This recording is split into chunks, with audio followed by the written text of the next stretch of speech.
Marcus's graduation from law school was supposed to be the crowning achievement of the Sullivan family. 3 years at Harvard Law, summa cum laude, and a position waiting at Dad's prestigious firm. The whole extended family had gathered at the Cambridge campus to celebrate the golden child's latest triumph. I arrived at the ceremony venue 30 minutes early, hoping to find decent seats for what promised to be a long afternoon of listening to how brilliant my older brother was.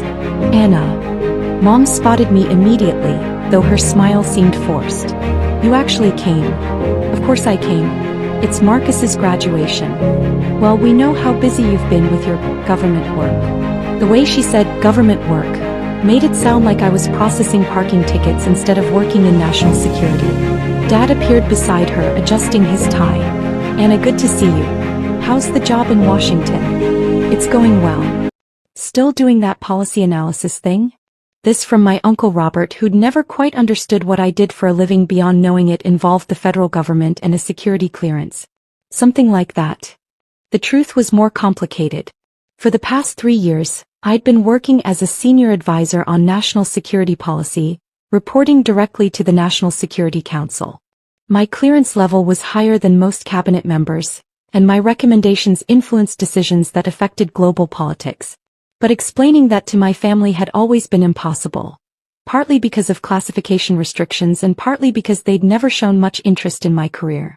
Well, I'm sure it's important work, Mom said in the tone she used when discussing hobbies.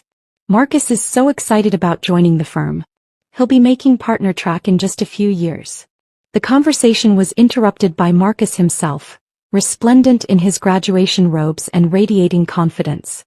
At 28 he had Dad's commanding presence and Mom's social grace, plus the kind of effortless charisma that made people want to invest in whatever he was selling.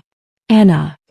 He embraced me warmly, though I noticed he quickly turned his attention to the relatives clustered around us. Everyone, thank you so much for coming. This means everything to me. We wouldn't miss it, sweetheart, Aunt Linda gushed. Harvard Law. We're all so proud. Marcus beamed. It's been an incredible 3 years. The networking alone has been worth the investment.